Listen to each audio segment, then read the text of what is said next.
Good afternoon, treasured colleagues. How's it hanging? My name is Toby K, and this is a tutorial on type flexibility in V4 Gamma. If you've always wanted to know what is the deal really with generics, adaptive nodes, casting, implicit conversion, why are things sometimes other things, then I'm going to try and give you the best explanation I can over this video, which will be rather long. I think it's going to be a big one. It's also backed up by quite a lot of help patches. These are in the VL.ExtendedTutorials nuget. So if you go and into your command line, top left menu, manage nugets, command line, and you go nuget install VL.ExtendedTutorials, you should get these. Might have to reinstall it if you have an old version of Extended Tutorials, updated with these help patches, which I am hyped to show you. Okay, let's get started. The way this is going to work is that everything I'm going to say in this video is pretty much written as well in the help patches. So it's all about what type of learner you are. If you prefer to read on your own, then maybe just get stuck straight into the help patches. If you prefer to watch and listen, then the video is great for you, and the help patches are still handy if you want to see a live demonstration of something you can interact with straight away. First thing we're going to talk about is type safety. Type safety is a language feature in C#, and here's how it works. I've got a type here, integer 32, and another IO box with a type of string, and if I connect those, I get a red line and it says you can't connect those. And if I press space to learn more, it says it's like mixing apples and oranges. The problem with this metaphor is that your computer can indeed mix apples and oranges. Anything that we would represent as an apple or an orange would just be a bunch of bytes to the computer, and actually it can mix bytes in so many different ways. So let's do it. Let's say we have a list of fruit like this, and apple and orange are both represented on that list by index. So we can do something like this. Get slice number 5. That's an orange. There you go. But we can also represent apple a different way. Here it is as a string. And then we can convert it to bytes, and you can see it's these bytes in this array. Now, what if we mix those things? So we also need to turn the index into bytes, which we can do with this. And if we just do a little for each, that's going to go through these two lists and mix the bytes here. Then we need to turn it back from bytes, and we're going to get a delicious fpulge, which, as you can see, is not either an apple or an orange in a useful way, and probably doesn't make very delicious juice. You might think that's a little bit silly, and if you just took a bit of care, you could avoid this kind of scenario.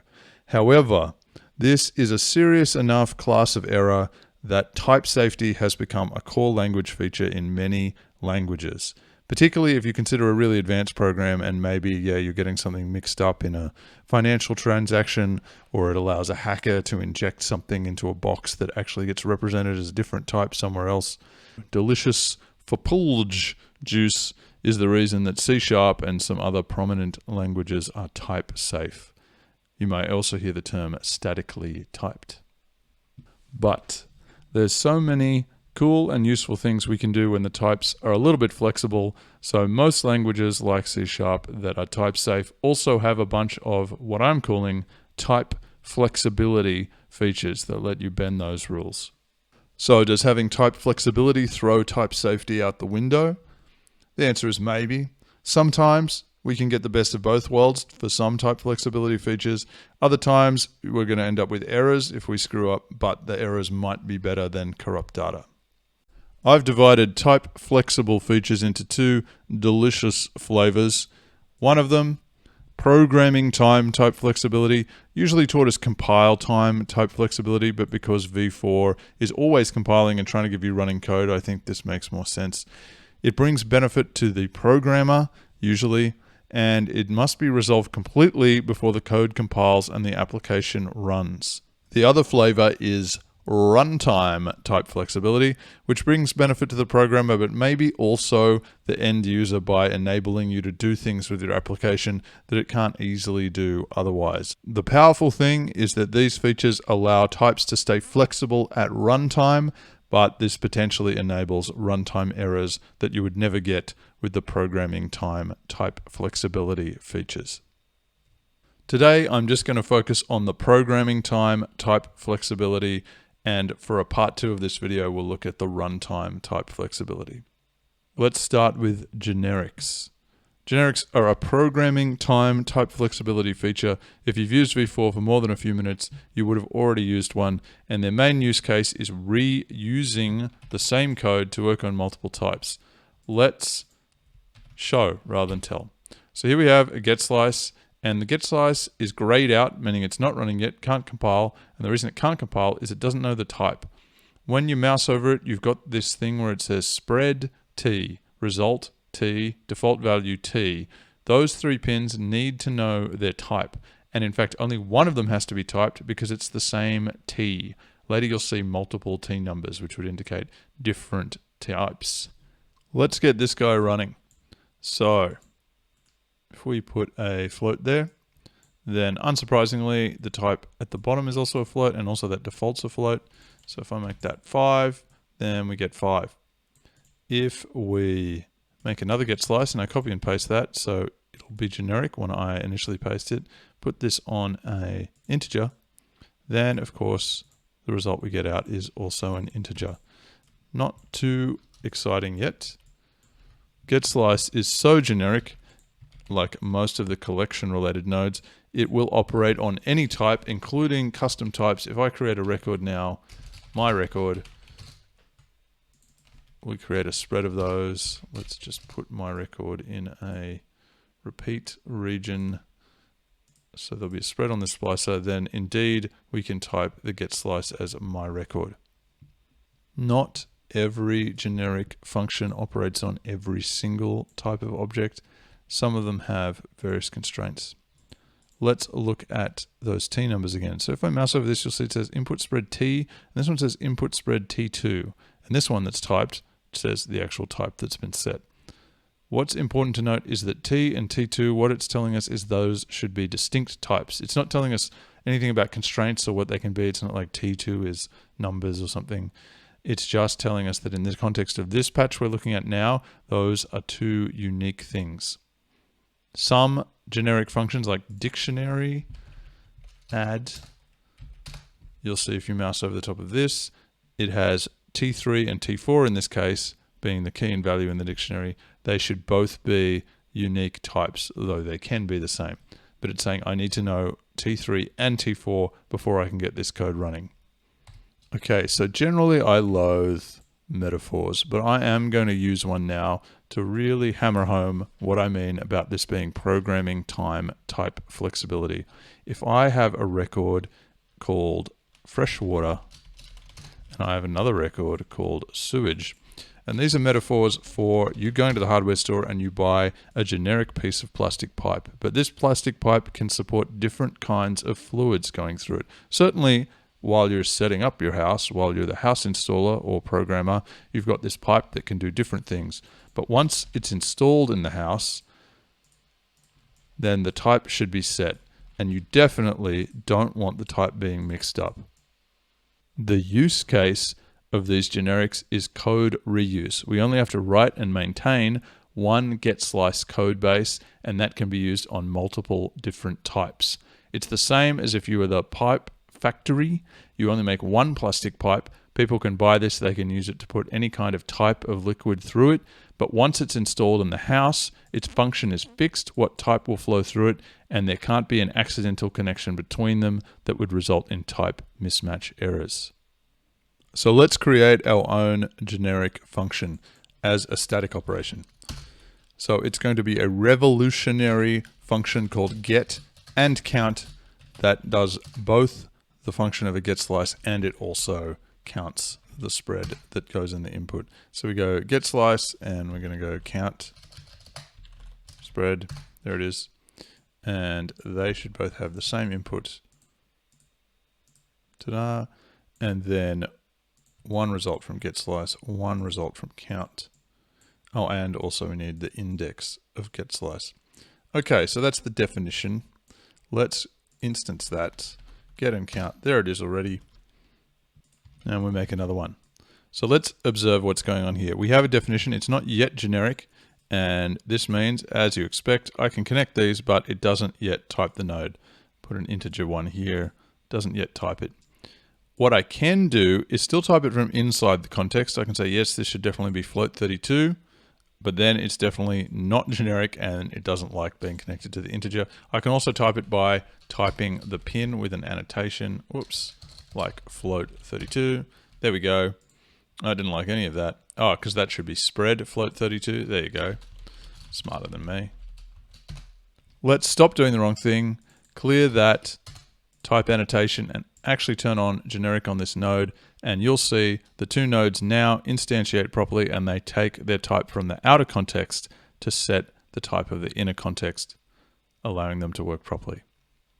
So to be very clear, what this generic switch does, you can still have generic nodes and you can still type them from inside the context, but what the generic switch does is allows the outer context where this node is instantiated to set the type of the inner context. One last piece of the puzzle, if we make get and count a process instead, and this goes the same for class and records. I just want to show you that the generic switch is in a different location. It's up here in the so-called Patch Explorer menu. That would make it generic. Last little note on generics. So if we put some code in here that doesn't rely on genericness, create iSpread is not generic at all, and we turn off generic for this definition, note that this will run. And in fact, I can even do the count. Yeah, and this code runs while this is non-generic. But as soon as I make something generic, and it's not typed, so if I delete those, then actually things stop running. It won't run any of the code until every T is resolved on the node. So if you're doing a complicated generic implementation like a UI widget, sometimes this is something to be aware of. You might be like, why have things stopped working when you made something generic? And there could be unresolved generic pins somewhere in your larger definition. Overloading and adaptive are two more programming time type flexibility features. What they both do is allow multiple functions to share the same name, as opposed to generic when we were reusing the same code with different types. They allow programming time type flexibility, and arguably also like function flexibility because multiple functions share the same name. The difference is overloading is a common programming language feature. You'll find that in lots of languages. Adaptive is really a V4 thing and improves the experience with the kind of node browser and visual programming we do here. Overloading allows functions to share the same name from the same namespace category as long as they have a unique signature. And let's look at what makes a signature unique. In this case, these two functions have the same name and no red node because it's happy that they have a unique signature.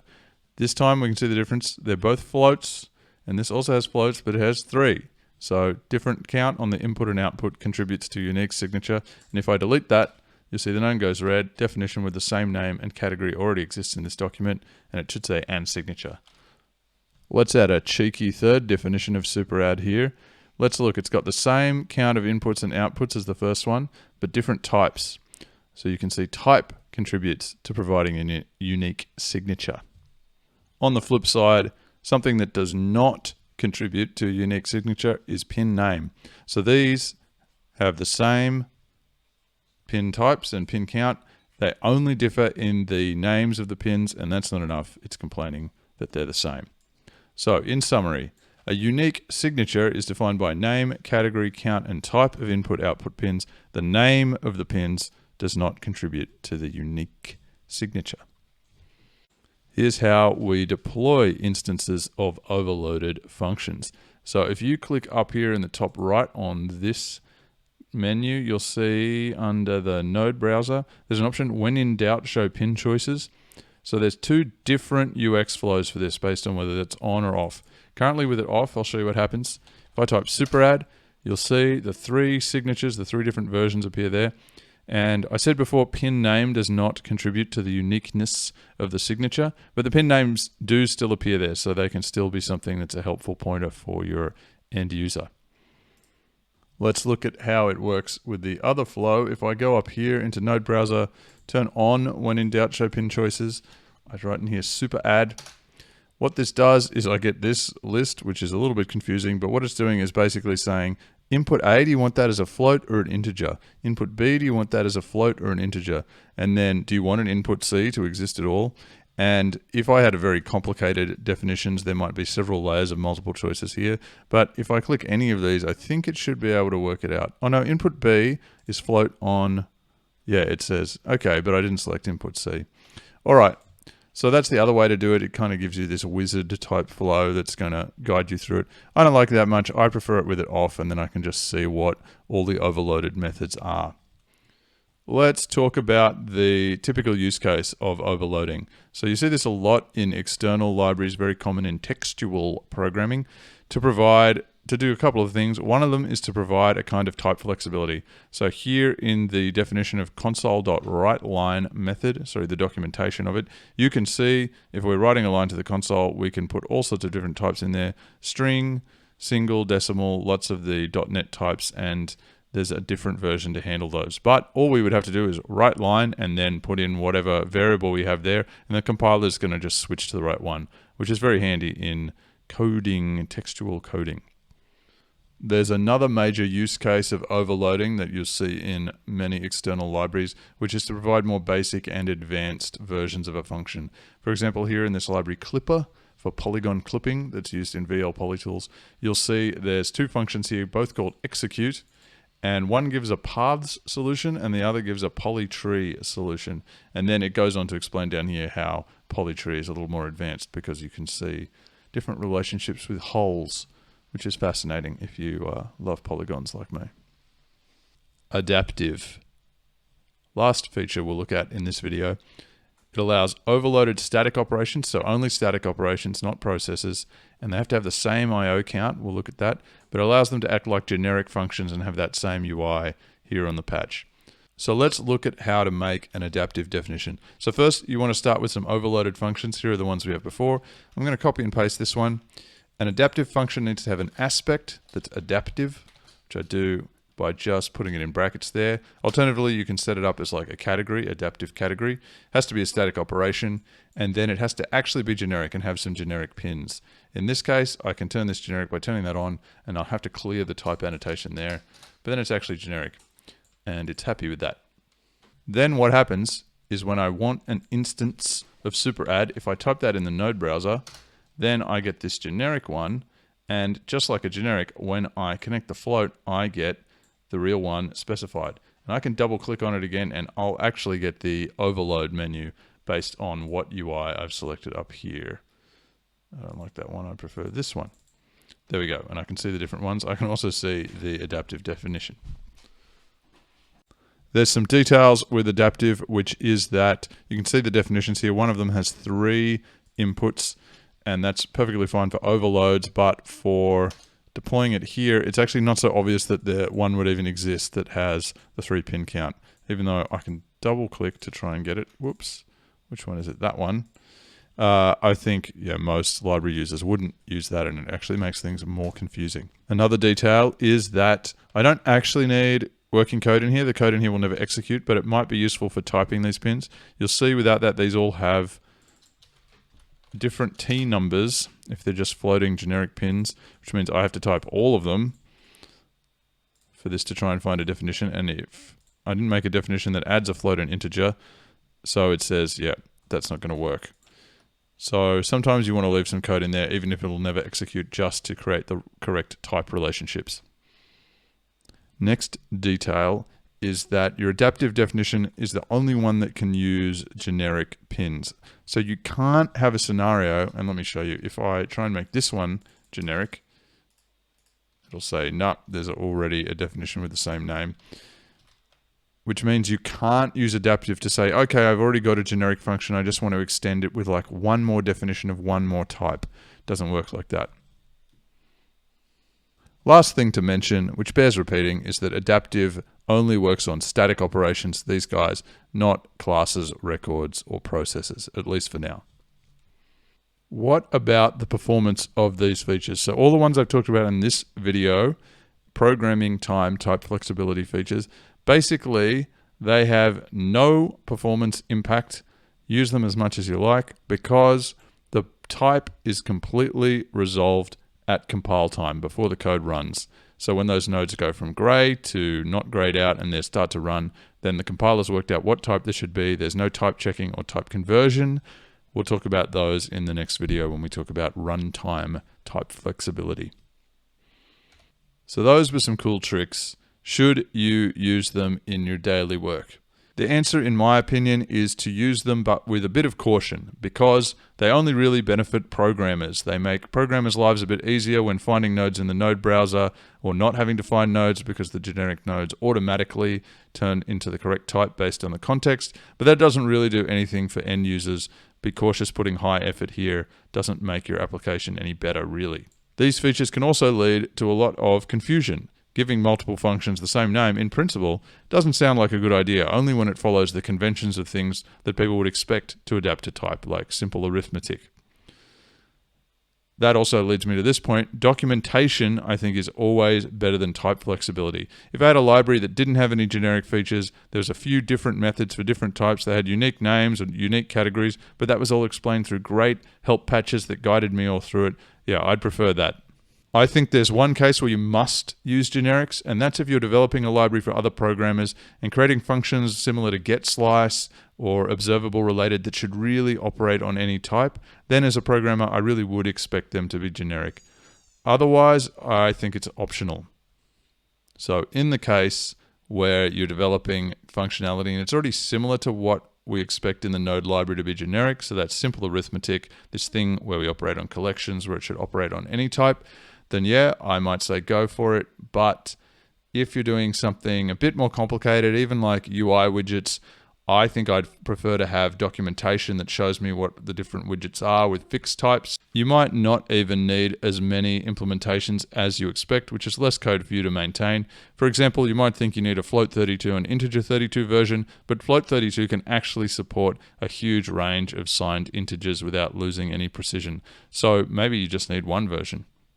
Also, bear in mind when you drop generic nodes in the patch, they don't run until they're typed, which for me is a little bit worse for usability. Final word. I would say be judicious when investing big time into these features. At the same time, just put into a bit of documentation would probably go a bit further in my personal opinion. Hooroo, that's it for now. See you at the next video on runtime type flexibility features. That'll be a bit of a doozy. Hopefully I can explain it nice and clearly. See you soon.